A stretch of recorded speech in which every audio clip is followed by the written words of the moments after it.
Good evening, brothers and sisters in the Dhamma. Tonight the topic is why the Four AriyanTruths is the most important Dhamma. Why I chose this topic is because there is some wrong views about the Four AriyanTruths. As you may know, I originally practiced Mahayana Buddhism, 6 years as a layman and 3 years as a renunciant. And in Mahayana Buddhism, they like to say that the Four AriyanTruths is,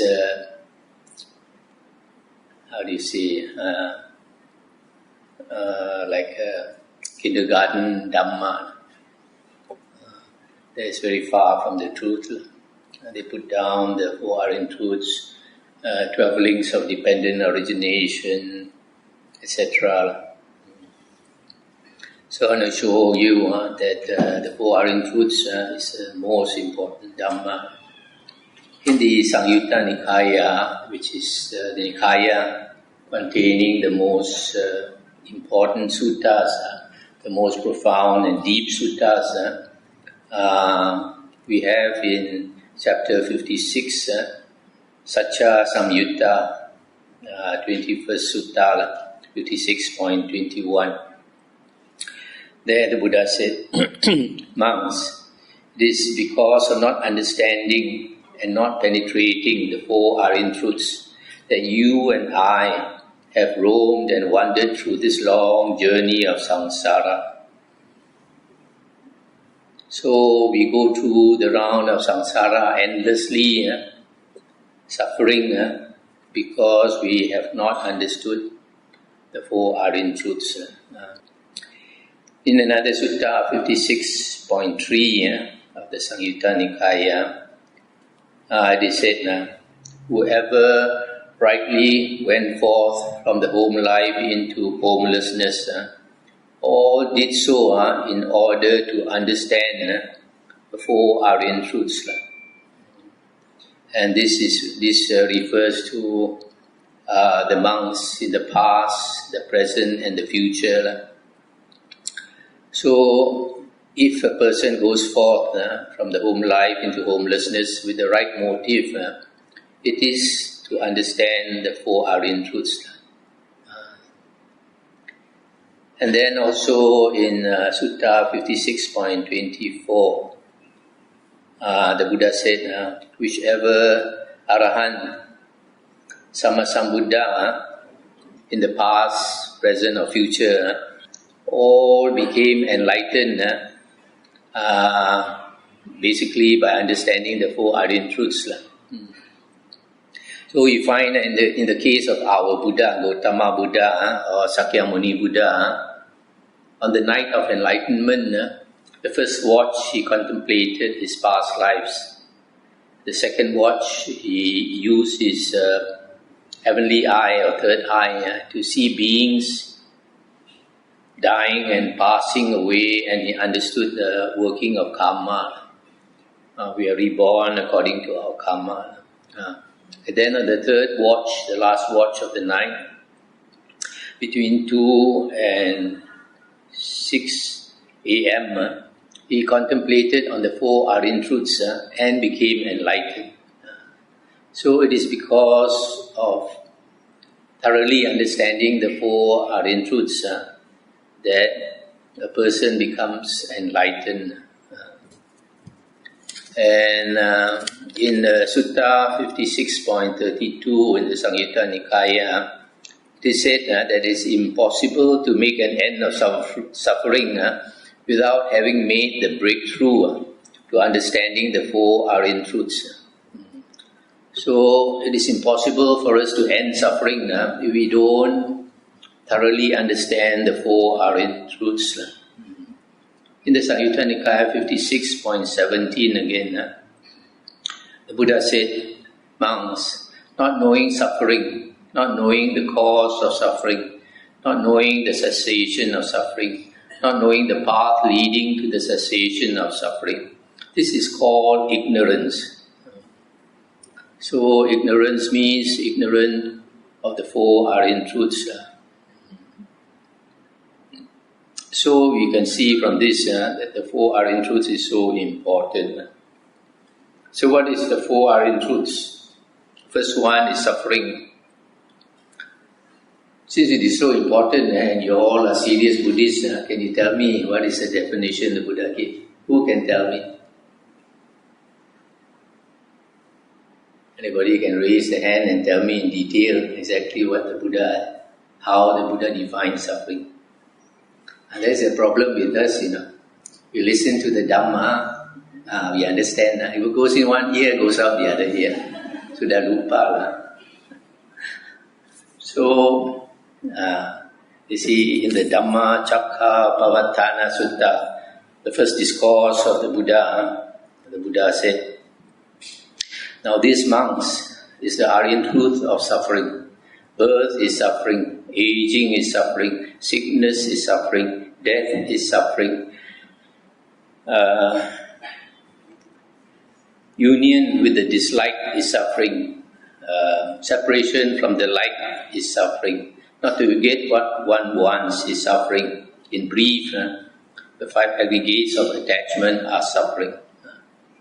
So you see, birth is suffering, aging, sickness, death. Union with the dislike, separation from the like. Not to get what one wants. Birth, you can say, is bodily suffering. Aging doesn't give us bodily suffering, but it gives us mental suffering. When we age, we want to hide our age. We dye our hair. We go for Botox and all this. And then sickness is physical pain. And death, there are some people who have died 10 minutes, 20 minutes. They say death is not suffering, it's not painful at all. It's like a dream. You go off to sleep. And we are afraid of death for various reasons. One is because we are afraid to be separated from the ones we love, to be separated from our property, etc.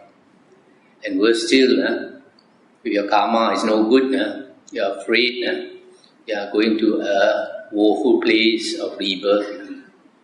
And usually 2 or 3 days before a person passes away, that person will know. That person will get vision of where he's going. And for most people, it is frightening. Because for most people, the karma is not so good. That's why we have to prepare. Death can come any time. You don't know, isn't it? So we have to be prepared. And then union with the dislike, separation from the like, not to get what one wants. All this is like and dislike, attachment. And then the important part is, in brief, the 5 aggregates of attachment are suffering. Why is the 5 aggregates of attachment suffering? The 5 aggregates refers to the body, feeling, perception, volition and consciousness. And it can also be said to be body and mind. So we take the body and mind to be I or mine, myself. But everything in the world must change. So when it changes and we are attached, this I and mine gives us suffering. So basically, it is the view of a self that we have.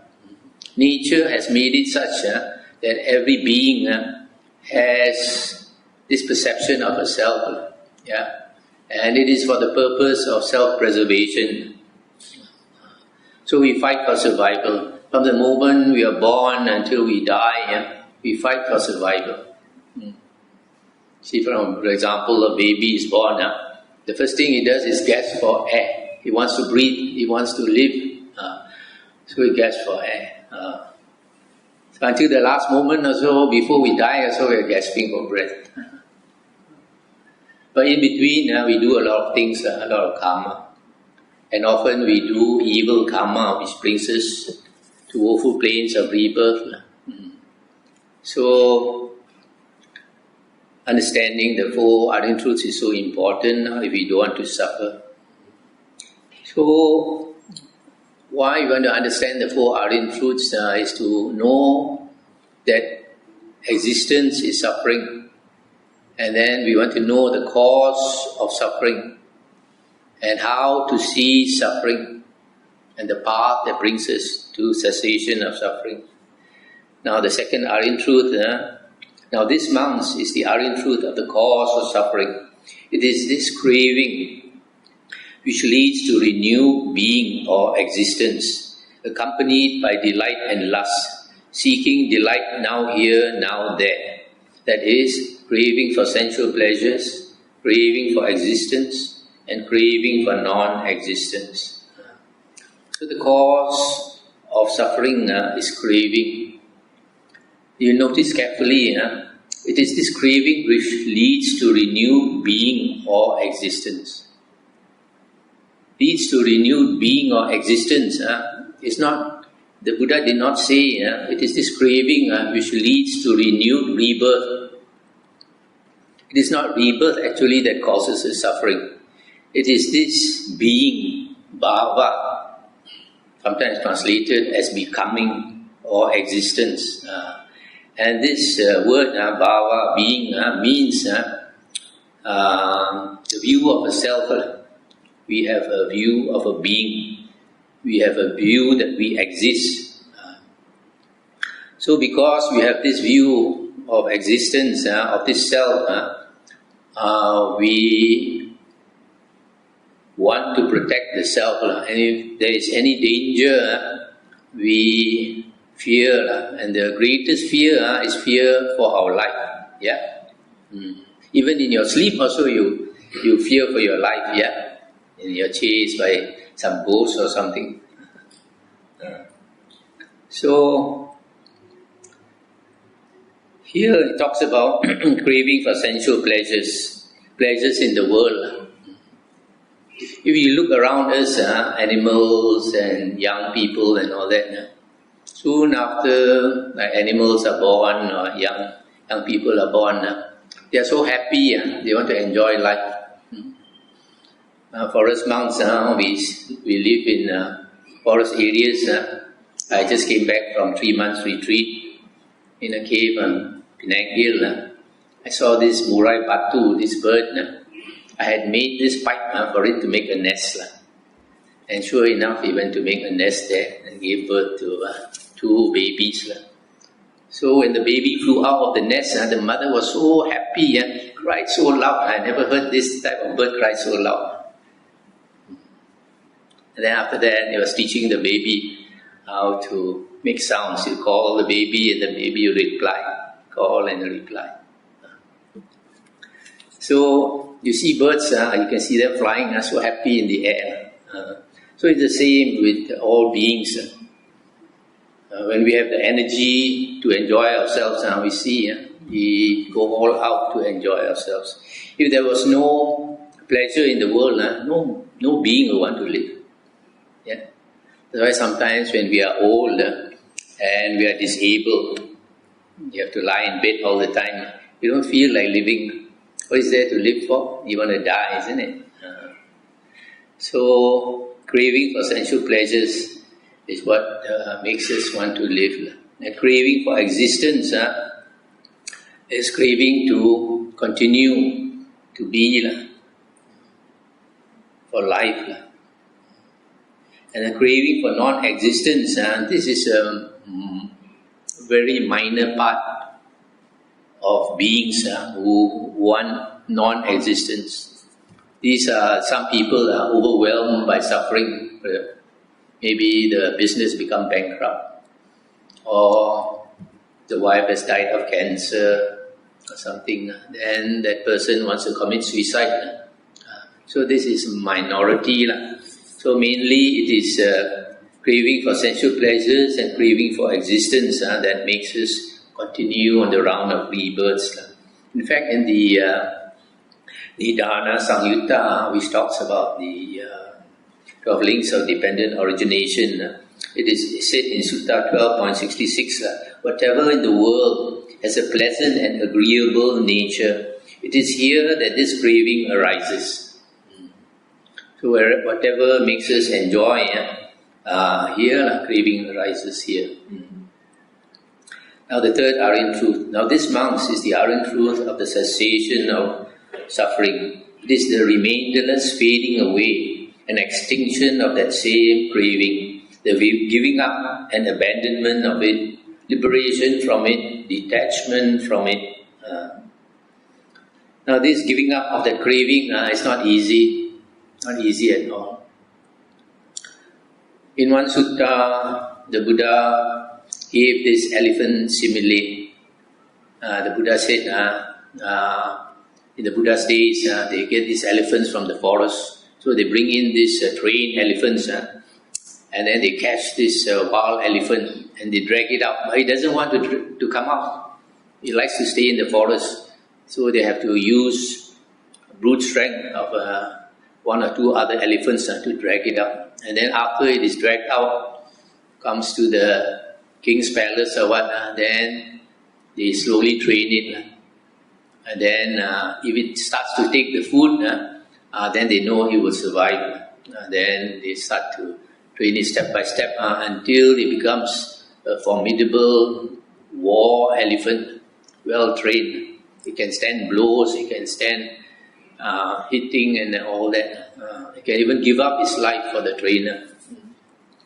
So the Buddha used this simile for the training of a monk. The Buddha said, just as the elephant doesn't want to come out of the forest, so a person does not want to renounce, doesn't want to give up sensual pleasures, wants to enjoy life. Becoming a monk, a lot of things you cannot enjoy. So most people don't want to renounce, especially nowadays when life is good. So even less people want to renounce. So after that person renounces, then he goes to the stages of training.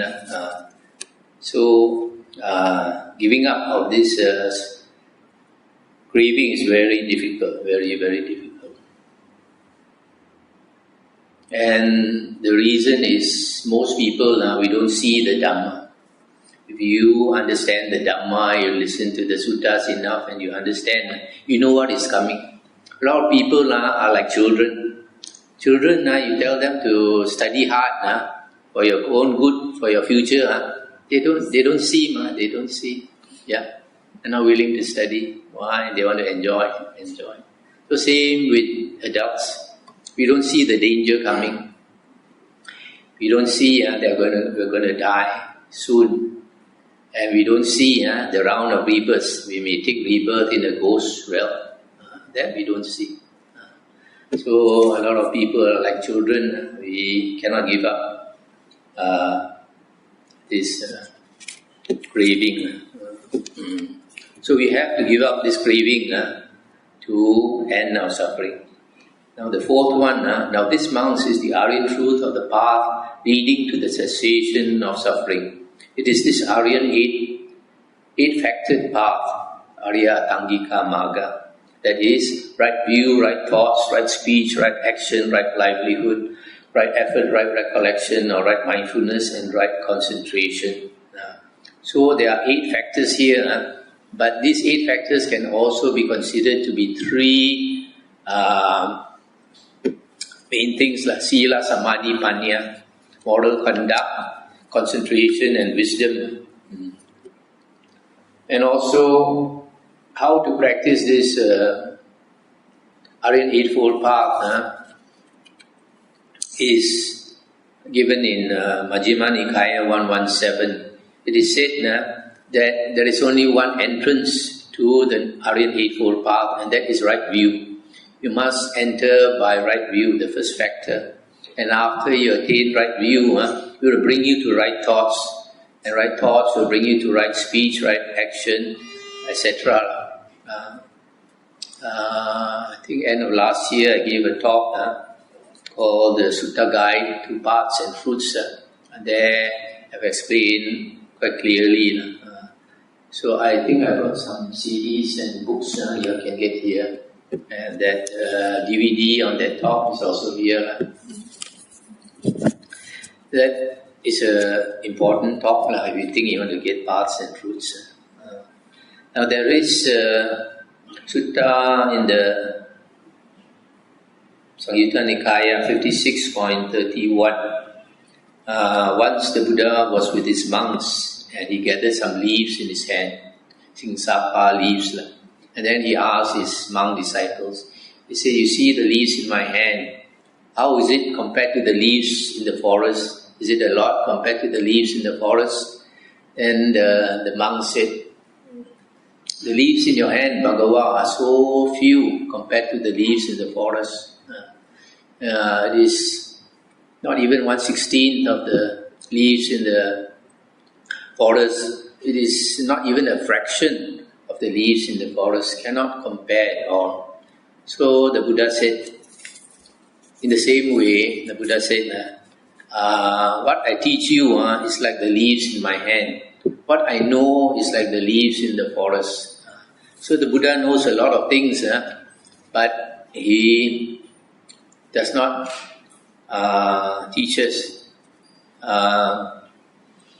He teaches us only so little, and what he teaches us is only the Four AriyanTruths. In the Majjhima Nikaya Sutta 28, there is an elephant footprint. Similarly, Venerable Sariputta said, friends, just as the footprint of any living being that walks can be placed within an elephant's footprint, and so the elephant's footprint is declared the chief of them because of its great size, so too all wholesome Dhammas can be included in the Four AriyanTruths. So, all the Buddha's Dhamma is included in the Four AriyanTruths. So, to make us understand the Four AriyanTruths, the Buddha specifically said that we should make an effort to understand three topics. One is the five aggregates of attachment. To see that this body and mind is impermanent. It is dependent on conditions. It has no core. This word anatta means, sometimes we translate it as no self. The real meaning is that there is no unchanging core, no something that is unchanging. So we take this body and the mind to be the self. But the Buddha said our body is just like foam. If you take some water and you throw fat powder into it and you stir, you get a lot of foam, bubbles. Our body is exactly like that. Why? Because our body is made up of cells. And these cells, just like the foam, they suddenly emerge, are born, and some will die. Some are born and some are die. Every second, our cells are changing. Every second. So science tells us that after 7 years, all the cells in our body is changed totally.